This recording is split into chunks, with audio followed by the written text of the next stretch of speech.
तो दोस्तों नमस्कार, मैं हूं अनिल और रेसलिंग सुपर धमाल में आपका स्वागत है।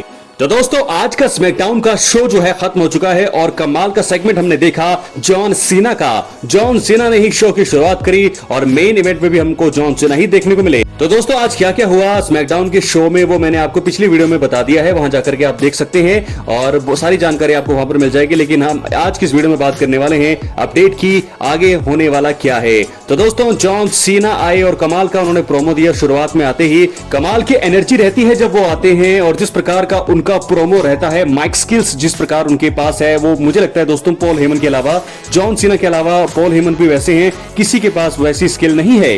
तो ऐसे में ये एक नया ग्राफिक आपके सामने आ चुका है। क्लैश इन पेरिस 31 अगस्त को होने वाला है, John Cena versus Logan Paul. दोस्तों जॉन सीना के रिटायरमेंट मैचों में से ये भी एक बड़ा मुकाबला है।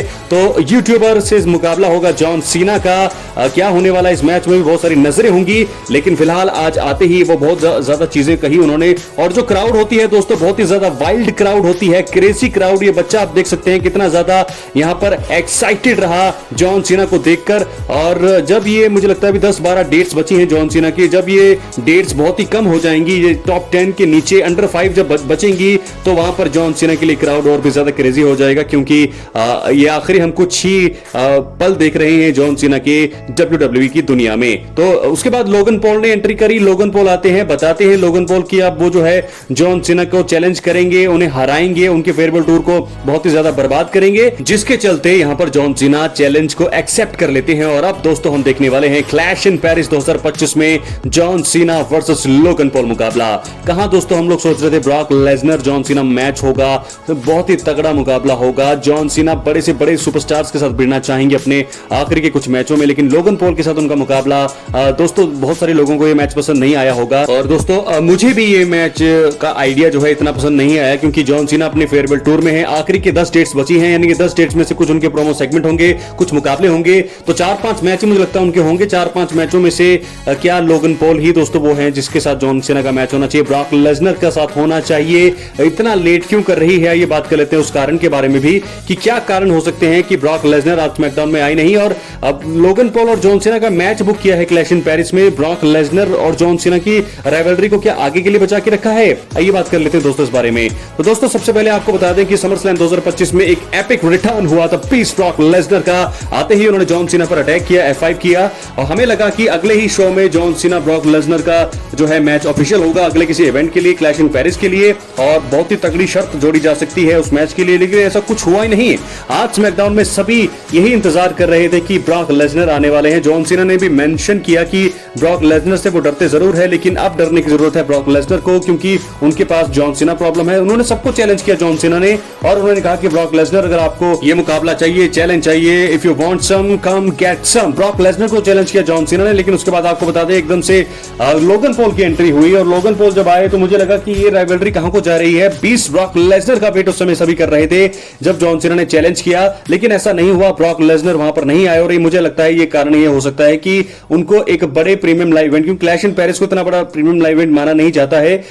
WWE के 4 ही ऐसे इवेंट है जो सबसे बड़े रहे हैं। एक तो हो गया आपका royal rumble, WrestleMania, summer slam और सर्वाइवर सीरीज। ये 4 प्रीमियम लाइव इवेंट जो होते हैं बड़े होते हैं। क्राउन जूल भी कुछ हद तक मुझे लगता है कि 5वां ऐसा इवेंट होगा जो बड़ा होता है। तो मुझे लगता है जॉन सीना और ब्रॉक लेसनर की फ्यूड को, इनकी राइवलरी को आगे के लिए बचाया जा रहा है, और ये क्राउन जूल 2025 के लिए मुझे लगता है ये मुकाबला हो सकता है। तो ऐसे में ब्रॉक लेसनर की वापसी तो हो चुकी है WWE में, लेकिन जॉन सीना और ब्रॉक लेसनर का मुकाबला कब होगा दोस्तों, इस पर सबकी नजरें अब होने वाली है, क्योंकि ये मुकाबला सब देखना चाहते हैं। जॉन सीना के आखिरी मैचों में से सबसे तगड़ा मुकाबला ये बन सकता है। और आने वाले अगर हम बात करेंगे कुछ 4 या 5 मुकाबले होंगे, तो दोस्तों उसके बारे में मैं शाम को एक डिटेल वीडियो बनाऊंगा कि जॉन सीना के जो आखिरी 4 से 5 मुकाबले होने वाले हैं, किन किन के साथ उनको भिड़ना चाहिए, किन किन के साथ उनका मुकाबला होना चाहिए। आपके साथ भी मैं कुछ पोल शेयर करूंगा कि आप चाहेंगे कि आखिरी मैच जॉन सीना का किसके साथ हो, और आखिरी के 3-4 सुपरस्टार कौन होने चाहिए जो जॉन सीना के साथ भिड़ने चाहिए उनके फेयरवेल टूर में। अपनी राय कमेंट बॉक्स में जरूर। और इसी के साथ बढ़ेंगे हम दोस्तों अपने अगले सेगमेंट की ओर, जो है जुड़ी हुई कोडी रोड से। आपको बता दें समर स्लैम में कोडी रोड्स ने जॉन सीना को हराकर अनडिस्प्यूटेड चैंपियनशिप का खिताब जीता है, और ऐसे में दूसरी बार बन चुके हैं वो अनडिस्प्यूटेड चैंपियन। जॉन सीना और कोडी रोड्स का मुकाबला बहुत तगड़ा रहा। 38 मिनट का ये मुकाबला रहा, जहां पर कोडी रोड्स ने जीत हासिल करी। लेकिन उसके बाद आज के स्मैकडाउन के शो में ड्रू मैकिंटायर ने उन पर ब्रूटल अटैक किया। मैच खत्म होने के बाद हमें लगा ड्रू मैकिंटायर जो है लोगन पॉल के साथ जोड़ी बना करके आगे बढ़ेंगे, मतलब उनको इतना जल्दी जो है चैंपियनशिप स्टोरी में एकदम से वो इन्वॉल्व नहीं होंगे, लेकिन अब एकदम से चैंपियनशिप की स्टोरी में वो इन्वॉल्व हो चुके हैं। आपको बता दें WWE की टॉप चैंपियनशिप स्टोरी इस समय अनडिस्प्यूटेड चैंपियनशिप है, और उसके लिए मुझे लगता है चैलेंज कर ही दिया है ड्रू मैकिंटायर ने कोडी रोड्स को। तो कोडी रोड्स और ड्रू मैकिंटायर का मुकाबला बड़ी जल्दी हमें देखने को मिलेगा।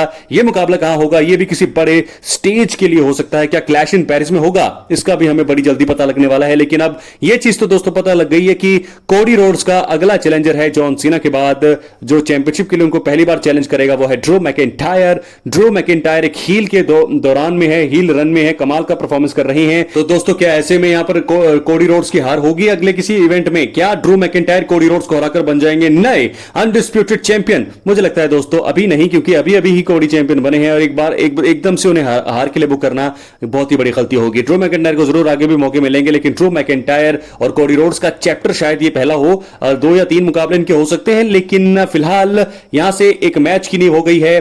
ड्रू मैकिंटायर चैलेंज करने वाले हैं कोडी रोड्स को उनकी चैंपियनशिप के लिए, और यह मुकाबला भी किसी बड़े मंच पर होने की पूरी उम्मीद है। आखिर में हम दोस्तों बात कर लेते हैं हमारे OTC original tribal chief Roman Reigns के बारे में। आपको बता दें Roman Reigns clash in Paris के लिए एडवर्टाइज है, और वो लड़ेंगे बड़े मैच में। जी हां दोस्तों, पहले वजह ऐसी थी, कारण ऐसा सामने आ रहा था कि जब जो रोमन रेंस पर अटैक हुआ रॉ में, हमें ऐसा लगा कि अब वो जा रहे हैं ब्रेक में, 2 या 3 महीनों के बाद वापसी करेंगे सर्वाइवर सीरीज में, क्योंकि नवंबर में सर्वाइवर सीरीज है, तो 2 या 3 महीनों के लिए वो गायब होंगे। लेकिन अब जाकर के ऐसा पता लगा है अभी कुछ ही दिनों में कि रोमन रेंस हमारे क्लैश इन पेरिस के मेन पोस्टर में हैं, और ये अकेले हैं जो क्लैश इन पेरिस को हेडलाइन करने वाले हैं। तो ऐसे में क्लैश इन पेरिस में दिखेगा रोमन रेंस का जलवा, वो देंगे सेथ रॉलिंस को चैलेंज, लेकिन ये 1-on-1 मुकाबला नहीं होगा, सिंगल्स मुकाबला नहीं होगा दोस्तों। ये बात तो रिपोर्ट्स में बता दी गई है। क्लैश इन पेरिस में मुझे लगता है फेटल 4-वे मुकाबला हो सकता है, लेकिन मैं बात करूंगा इस वीडियो में रोमन रेंस और सेथ रॉलिंस का मुकाबला कब और कहां होना चाहिए, क्योंकि मुझे लगता है कि सेथ रॉलिंस इस समय वर्ल्ड चैंपियन है।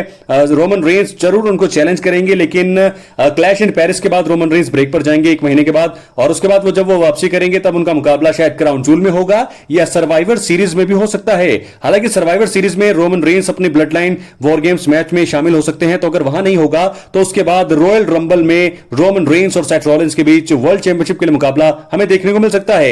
ऐसा मुझे लगता है ऐसा हो सकता है, या किसी रॉ के एपिसोड में ऐसा हो। लेकिन फिलहाल रोमन रेंस इस समय बदला लेने के मूड में है, क्योंकि ब्रॉन्सन रीड ने लगातार दूसरी बार उनके जूते चुरा लिए हैं, और यह चीज रोमन रेंस को पसंद नहीं आई होगी। लगातार जब भी वो ऑफ एयर होता है शो, वो बड़ी मुश्किल से चलते हुए दिखाई देते हैं, क्योंकि उनके पैरों में जूते नहीं होते। तो मुझे लगता है कि हम उनको चप्पलें ही पहन के आनी होगी, और कई मीडिया रिपोर्ट्स में उनको चप्पलों के साथ भी दिखाया गया है, जो कि काफी फनी सा लग रहा है। लेकिन आपको बता दें कि ब्रॉन्सन रीड को जरूर यहां पर जवाब देने आ रहे हैं हमारे original tribal chief Roman Reigns. तो रोमन रेंस और सेथ रॉलिंस मुकाबला क्या रॉयल रंबल 2026 में होगा, इस पर सवाल है। लेकिन रॉयल रंबल 2026 में और भी बड़े मुकाबले हमें देखने को मिलने वाले हैं। और दोस्तों कई रिपोर्ट्स में तो ऐसा भी बताया जा रहा है कि रोमन रेंस 2026 के रॉयल रंबल को जीतने वाले हैं, जिसके चलते वो अनडिस्प्यूटेड चैंपियनशिप के लिए जाएंगे रेसलमेनिया 42 में। इसके बारे में बात करेंगे हम किसी अगली वीडियो में, डिटेल वीडियो होगी। तो रोमन रेंस रॉयल रंबल 2026 जीतेंगे तो मुझे लगता है कोडी रोड्स होंगे चैंपियन। कोडी और रोमन रेंस एक आखिरी बार, या शायद रॉक बन चुके होंगे उस समय, तो रोमन रेंस और रॉक होने वाले हैं। क्या है आपकी राय, कमेंट बॉक्स में जरूर दें। मिलते अगले वीडियो में, तब तक के लिए बहुत बहुत धन्यवाद।